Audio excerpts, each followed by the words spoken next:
The wind had a way of talking on Christmas Eve, whistling low through the pines like an old ghost dragging chains, brushing snow across the empty plains in long white sighs. Most folks in Willow Creek kept their lanterns burning bright that night, warming children by the stove and baking pies till the whole town smelled like cinnamon and hope. But Jacob Hollis, a 34-year-old single father with shoulders built by years of ranch work and eyes that held both sorrow and quiet grit, was out riding along the tracks instead of sitting by any fire. His little homestead sat 2 miles out, and while his kids were at home as Lapima 10 and Luke 7, Jacob was making his last rounds before the next snowstorm rolled in. He didn't trust the sky tonight. It had that sharp edge of trouble in it. The stars above were clear 1 minute and swallowed by drifting clouds the next, and the rails hummed faintly with cold. He kept his horse, Daisy, moving at a steady pace, her breath puffing white clouds beneath the moonlight.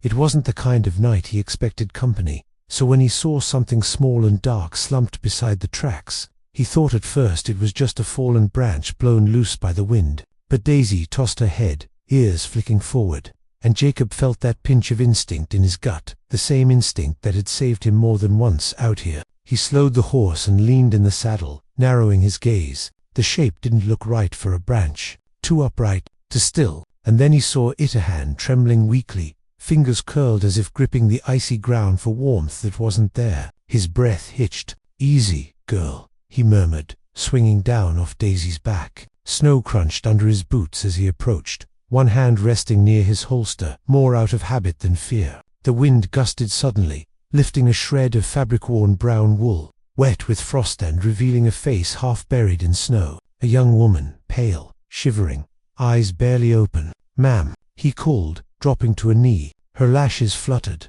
but she didn't speak. Her breath fogged the air in thin, uneven wisps, as if every inhale was a decision her body wasn't sure it wanted to make. "Hey, now," he whispered as gently as a man of his size could. "Let's get you out of this cold." She blinked slowly, eyes watery from the wind. "People, don't leave." Her voice cracked like frozen branches. Jacob felt something squeeze in his chest, something protective, something painful and strangely familiar. He'd felt it the night his late wife, Clara, whispered her last words to him in that same trembling tone. It had been 3 winters ago, but on nights like this, memory breathed warm ghosts down his neck. "Ain't going anywhere," Jacob said firmly. He pulled off his thick scarf and wrapped it around her shoulders, then tugged off his coat and draped it over her small frame. She was light to light, like she'd been running on fear alone. Her clothes were thin, travel-worn, with a tear at the sleeve and mud frozen stiff along the hem. "Can you stand?" he asked, sliding an arm around her.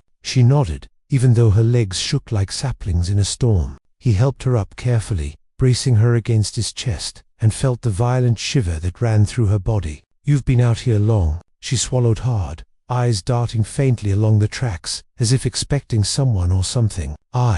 I was walking. The train, it didn't stop where I thought it would. I kept moving. Didn't mean to." Her teeth chattered too strongly for her to finish. Jacob didn't push. Whatever she was running from or toward, he'd learn later. For now, she needed warmth, and he needed to get her there before the storm made good on its promise. He lifted her into the saddle slowly, making sure she was secure before swinging up behind her. She leaned back against him, small and trembling, and he felt her try to stay upright out of pride despite the exhaustion in her limbs. "Easy," he murmured near her ear. "Ain't no shame in leaning on someone when you're this cold." She hesitated, then allowed her weight to rest against him. He clicked his tongue, and Daisy started forward through the deepening snow, hooves muffled by fresh drifts. The woman's breath came in soft, uneven bursts, warming the front of his shirt through the layers. "What's your name, ma'am?" he asked, keeping his voice calm and steady, the way he did when gentling a frightened horse. She waited a long moment, as though searching inside herself. "Elena," she whispered. "My name is Elena." Jacob nodded once. "Well, Elena, you're safe now." She closed her eyes at the words, as if letting herself believe them. They rode in silence for a long stretch, the only sounds the steady clop of hooves and the wind trying its best to steal every bit of warmth from the night. About halfway home, the snow started falling again, thin flakes at first, then heavier, swirling in restless circles around them. Jacob pulled Elena closer, using his coat to shield her face from the worst of it. She didn't speak, but he felt her breathing grow steadier. like she trusted the direction he was taking her. The trust of strangers was a strange weight, he thought, heavy, fragile, sacred, in a way he didn't expect to feel on this cold night. When the warm glow of his cabin lantern appeared in the distance, weighing gently from a nail by the door, Jacob exhaled a breath he hadn't realized he'd been holding. "Almost there," he murmured, feeling Elena's head tilt slightly, as if to look. "You got family?" she asked softly, her voice muffled by his scarf. "Got 2 kids waiting inside," he said, "Emma and Luke." Elena's shoulders tensed. I don't want to cause trouble, ma'am," Jacob replied. "You being alive is worth more than any trouble." She let out a tiny sound, half sob, half laughed. He couldn't tell which part hurt more to hear. When he reached the front gate, he guided Daisy to a stop, then lifted Elena carefully into his arms. Her fingers curled weakly into his shirt. The warmth of the cabin's windows spilled out onto the snowy ground, and Jacob felt a pang of guilt that he had warmth while she had been freezing alone by the tracks. He nudged the door open with his boot. The hinges creaked, and warm air washed over them like a blanket. The fire snapped in the hearth. The room smelled faintly of pine and cinnamon. Emma must have tried baking again. Inside, Emma looked up from the table where she'd been stitching a dull dress, her brown eyes widening as soon as she saw the woman in her father's arms. "Pa found her by the tracks," Jacob said quietly. "Get some blankets, honey." Emma shot up immediately, running to the linen chest. Luke came stumbling out of his small room, hair sticking up like a hay pile. "What's going?" "Oh." His mouth fell open at the sight of Elena, her skin pale, her lips trembling a bluish color. Jacob laid Elena gently on the couch near the fire. She let out a sigh as the warmth touched her cheeks, and he saw a hint of color return almost instantly. "Thank you," she whispered. Emma returned with 2 quilts and tucked one around Elena with surprising gentleness for a girl her age. "Ma'am," she said softly, "you're safe here." Elena's eyes filled with tears. She tried to blink away, but the exhaustion won. Jacob knelt beside the couch, brushing a strand of wet hair from Elena's face. "You got any injuries? Anything hurting bad?" "Just cold," she murmured, "and tired, so tired." "You rest," he said. "We'll talk when you got strength for can." Her gaze drifted to the fire, soft and dazed, but safe now in its glow. Jacob stood, hanging his coat to dry, then stepped back outside briefly to remove the saddle from Daisy. The snow was falling harder, covering tracks, blurring the world, making everything feel hushed and fragile. When he returned inside, the warmth hit him again, and for the first time that night, he realized his own hands were trembling from more than cold. He wasn't used to strangers depending on him, not since Clara passed. But when he looked over at Alan wrapped in quilts, eyes drifting closed, breath softening into calm, something inside him stirred, something that had been asleep for years. Maybe it was the spirit of the season. Maybe it was the weight of loneliness lifting just a little. Or maybe it was simply the way she whispered thank you as though he'd handed her back her life. Jacob pulled up a chair and sat nearby, watching the fire crackle and dance shadows across the walls. His children settled close, Tuma stitching quietly again, Luke playing with his wooden horse but glancing now and then at the sleeping stranger. Outside, the storm raged harder, winds howling like wolves across the plains. But inside, for the first time in a long time, Jacob felt something warm growing in the quiet. Christmas Eve had brought him chores, worry, and frozen winds, but it had also brought Elena cold, fragile, shivering, yet alive, and Jacob Hollis, a man who had learned to expect nothing from the world, found himself wondering what kind of story God was writing tonight. Morning came slow, like it was afraid to disturb the fragile peace inside the Hollis cabin. Pale gold sunlight pushed through the frosted windows, softening the edges of everything it touched: the rocking chair by the hearth, the quilt Emma had folded neatly on the table, the boots drying near the stove. Jacob woke up stiff in his chair, his neck aching from falling asleep upright. He blinked away the haze of sleep and looked toward the couch where Elena lay. She was curled slightly beneath the quilts, her breathing steady, face no longer pale but flushed with the healthy warmth of firelight. For a moment, watching her sleep, Jacob felt that strange tug in his chest, again the same one he tried to ignore last night, telling himself it was just concern, just responsibility. But something in the stillness of the morning made that lie a little harder to swallow. He stood slowly, stretching, careful not to wake the children who had fallen asleep on the rug nearby in a tangle of blankets and limbs. The storm had blown hard through the night, rattling the windows and shaking the door like a restless giant, but inside had remained warm, safe, still. He stoked the fire again, added more wood, and then quietly brewed coffee, the rich smell filling the cabin. As he poured himself a cup, he noticed Alina stir. Her hand shifted under the blanket, fingers curling as if testing the world again after a long, cold dream. She opened her eyes slowly, blinking at the ceiling before turning her gaze toward Jacob. "Good morning," he said softly, stepping closer. "You feeling any warmer?" She swallowed, pushing herself up with slow movements, leaning back against the arm of the couch. Her hair was messy from sleep, her cheeks warmer, her eyes clearer than last night. "Much warmer," she whispered. I don't know how to thank you."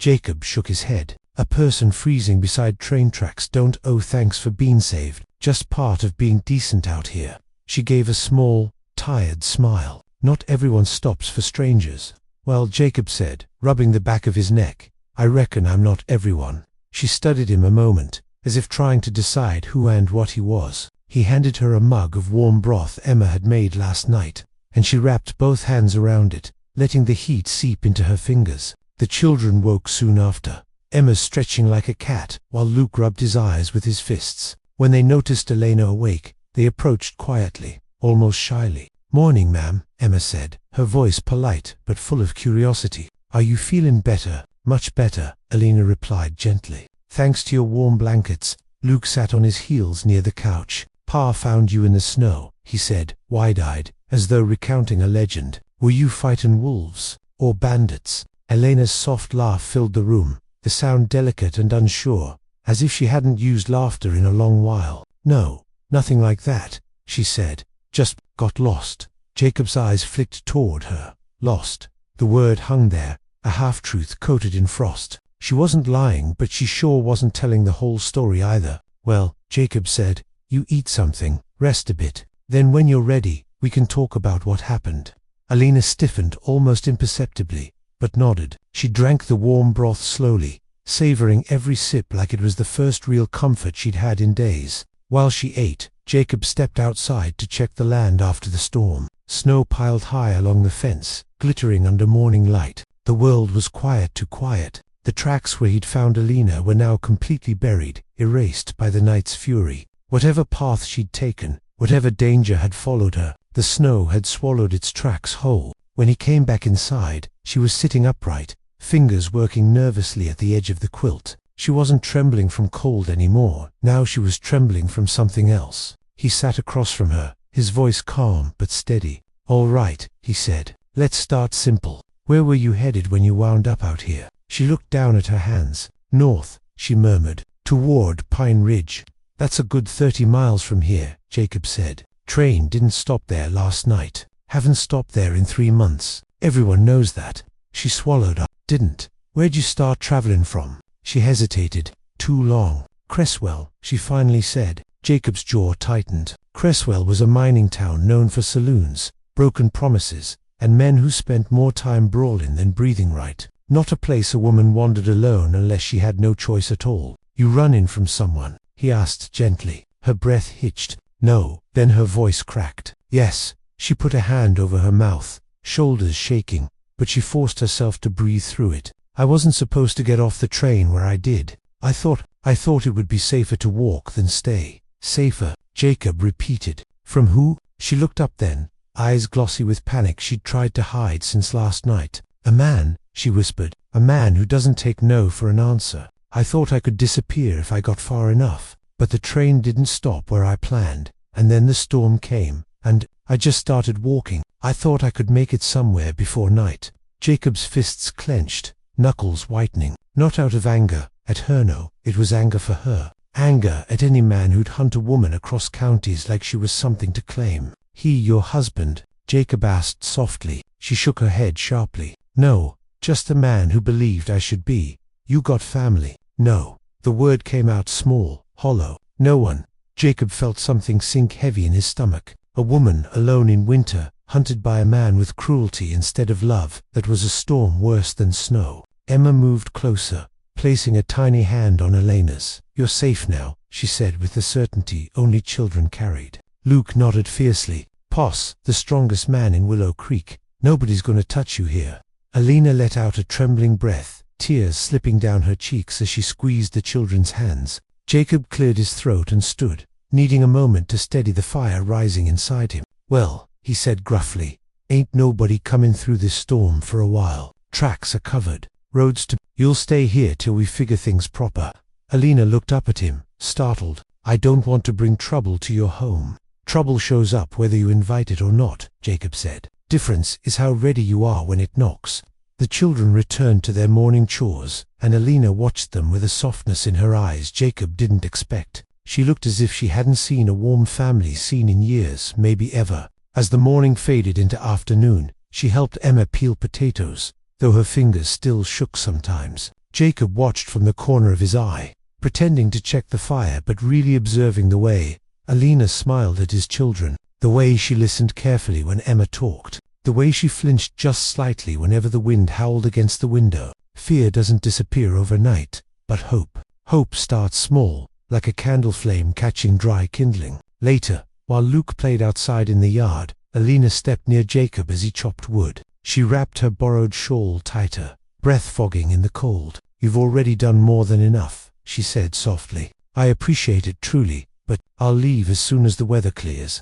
Jacob paused mid-swing, lowering the axe slowly. "And go where?" She opened her mouth, then closed it. The truth was clear, she had nowhere. The world hadn't given her many places to stand, let alone stay. "Look," Jacob said, wiping his brow. "A woman, as near frozen as you were, ain't in any state to wander off alone. You stay here till you're strong. That ain't negotiable." She held his gaze, vulnerability and gratitude twisting together in her eyes. "Why are you being so kind?" Jacob hesitated. The answer rose through him like something long buried. "Because someone should have been there for Clara when she needed help," he said quietly. "And because no one should freeze alone on Christmas Eve." Elena's breath caught, and she looked down, blinking away a sheen of tears. "I'm sorry," she whispered. "About your wife." Jacob nodded once. The pain was softer now, but still a shadow that followed him everywhere. "We all need somebody," he added, voice lower, "even when we don't say it." They stood there for a moment, snowflakes drifting around them like gentle reminders of last night's storm. Inside, Emma called them for lunch, breaking the silence. Alina stepped back, giving Jacob a small, fragile smile, before returning to the warm glow of the cabin. As he followed her inside, he realized something unsettling, something undeniable. He liked the way her presence felt. Like the cabin was less empty, like the long echo of loneliness in his home had been quieted, just a little. And though he didn't know what tomorrow would bring, what danger might still be tracking her footsteps, he knew one thing with certainty. He wasn't going to let anything harm her. Not now, not ever. The days that followed, Christmas drifted by with a gentle, unexpected sweetness, like winter sunlight warming a cold room. And though neither John McAllister nor Abigail said anything directly about what lingered between them, the air of the ranch felt different, warmer, steadier, fuller, as if the place itself had taken a breath it had been holding for years. The days after Christmas, John found himself watching Abigail more often than he meant to. The way she tucked her hair behind her ear when she read by the fire. The way she laughed softly when Daniel tried to sneak extra biscuits before dinner. And the way she seemed to walk lighter with each sunrise, as though the land itself was stitching something inside her back together. Abigail tried to help wherever she could, still learning the rhythm of the ranch, feeding the chickens, carrying wood, brushing down the horse's butt. Her hand trembled now and then, a reminder of the cold night he'd found her. John noticed every little shake, every flinch of wind, and found excuses to take the heavier chores himself. She didn't argue. She just smiled in that soft, grateful way that hollowed out his chest. Yet underneath the peace, something unspoken pressed harder each day. Her life before she stepped off that train track and into his world. She hadn't shared anything about it except her name, and John, despite wanting to pry, respected the quiet fear that sometimes shadowed her eyes. But secrets have weight, and even the lightest ones eventually asked to be carried by more than one dot. It was 3 days after Christmas, when tracks in the snow led to the distant silhouette of a rider approaching. John spotted the horseman from the barn, narrowing his eyes against the pale glare of winter sunlight. He didn't expect trouble. Most folks out here meant well enough, but he still wiped his hands, stepped outside, and waited with a calm posture that masked a rising tension. Daniel, playing nearby with an old wooden horse, looked up and bolted toward the porch where Abigail was sweeping snow away from the steps. The rider slowed, lifted a hand, and called out in a familiar voice, "Afternoon, John." Sheriff Maddox rode up with a friendly nod, but his eyes scanned the ranch with the sharpness only men of his trade possessed. "Got a moment?" he asked. John walked him toward the barn, and Abigail lingered outside, watching them disappear around the corner, her hands tightening round the broom handle. Her breath frosted the air, and a faint worry flickered across her face, so subtle Daniel almost missed it. The sheriff, in his low, steady drawl, explained he'd come on account of some inquiries sent from the next territory over. A woman had gone missing from a small town 2 days before Christmas. Folks reported she'd boarded a train headed north alone, distressed. Maddox said he didn't suspect foul play, but families were asking, and neighbors were worried, and he was simply following up on where she might have ended up. John listened with a still face but a pounding heart, knowing exactly who the sheriff's words pointed to. When Maddox asked if anyone unusual had passed by, John swallowed, forced himself not to look toward the house, and said, "Cold weather keeps most folks home, Sheriff. Only tracks around here are mine, my boys, and the stock." Maddox gave him a long, thoughtful look, but finally nodded. Before he left, he murmured, "Just keep your eyes open. Winter drives folks to strange decisions." John promised he would, though every instinct screamed that danger wasn't coming. It had already arrived. When the sheriff rode away, John walked back to the house. He didn't step heavily or quickly, but Abigail sensed his approach before he even reached the porch. She stood still, broom resting against her leg, cheeks flushed with worry. He didn't want to alarm her, but honesty pressed too hard to stay quiet now. "We need to talk," he said softly. The words alone made her step back, as if bracing for a blow. Inside, with Daniel playing near the fire and the kettle humming on the stove, Abigail finally sank onto a wooden chair. John sat across from her, elbows on his knees, waiting. She tried to hide the tremor in her hands, but he saw it plainly. After a long breath, she whispered, "You deserve to know." And so she told him in a halting, uneven voice about the town she came from, about the man she'd been promised to, a widower twice her age, who saw her more as labor than a person. She described the day he locked her inside after she tried to call off the arrangement, the threats he made, the way he told everyone she had agreed willingly.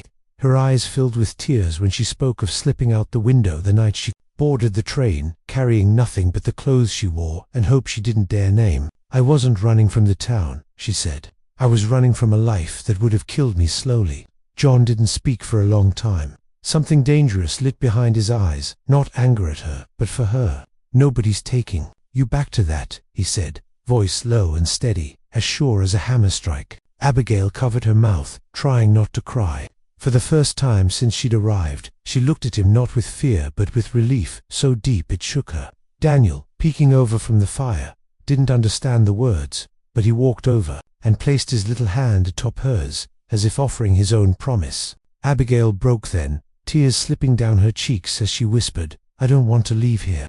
John reached across the table, gently folding his hand around hers. "Then don't." As the year's final night crept closer, the ranch felt strangely alive, despite the snow and cold. John and Abigail moved around each other with a growing ease that felt almost like dancing.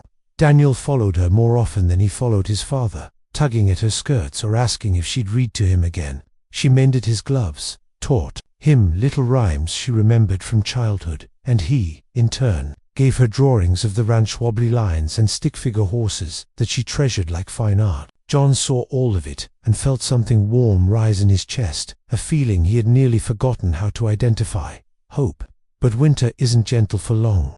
On New Year's Eve, just after dusk, thunder rumbled in the distance, winter thunder, rare and ominous, and the wind began to howl like a thing alive. John fastened shutters while Abigail helped Daniel into his woolen pajamas, the lamp flickering as gusts pushed at the house. When John came inside, shaking snow from his coat, he paused. Abigail was tucking a blanket around Daniel, smoothing his hair in a way that made John's breath hitch. It looked so natural, so right, that something deep within him shifted. She looked up, their eyes catching in the quiet stormlit room. "He's safe," she whispered. "He always is with you," he replied, voice low. The storm raged outside, rattling the windows, but inside the small cabin, A softer storm stirred between them, warm, quiet, unspoken, but undeniable. Lightning flashed, and Abigail flinched. John stepped closer. "You're safe too," he said. Her breath trembled. "I've never felt that before." The moment balanced on a knife-edge tender, dangerous, overwhelming. When Daniel finally drifted to sleep, John and Abigail found themselves alone beside the fire. The flames painted gold over her cheekbones, catching the shine of her hair, and John suddenly understood, with a clarity that nearly startled him, that his home had not felt complete for years, not since his wife passed, but tonight. With Abigail sitting quietly across from him, it felt full again. She stared into the fire, nervous energy pulling the blanket tighter around her shoulders. John cleared his throat, unsure how to say what had been building inside him. "Abigail, I know you've been through things no one should face. I know you're still healing, and I ain't asking for anything you can't give." She looked at him, eyes wide and shimmering. "But you should know," he continued, "this house, Daniel, me, you're part of it now. Not because you needed a place to stay, but because we're better with you here." Abigail pressed a hand to her mouth, her breath catching with something between relief and disbelief. "John, I don't know what I have to offer." He leaned forward, voice soft but certain. "Yourself, that's enough." Tears slipped down her cheeks, but she didn't hide them this time. She whispered, barely audible, "I want to stay. Not because I'm running, but because I want to belong somewhere." John's heart felt like it might break under the weight of how much he wanted her to stay, wanted her laughter, her gentleness, her courage woven into the fabric of his life. The storm outside softened, as if the world were listening. He reached out his hands, slow, steady, and waited. Abigail looked at it for a long moment. Then she placed her hand in his, fingers trembling, but willing. "Abigail," he said, voice rumbling like distant thunder, "whatever comes next, you won't face it alone." Midnight came silently, unnoticed, except for the soft sound of her leaning into him, resting her head against his shoulder, trusting him with a closeness she'd never dared offer anyone else. In the dim firelight, with snow whispering against the windows and Daniel sleeping peacefully in the next room, two lonely lives finally found the same home. And though neither spoke the words aloud, the promise between them, born on Christmas Eve, forged through fear and kindness, was the kind that lasts a lifetime.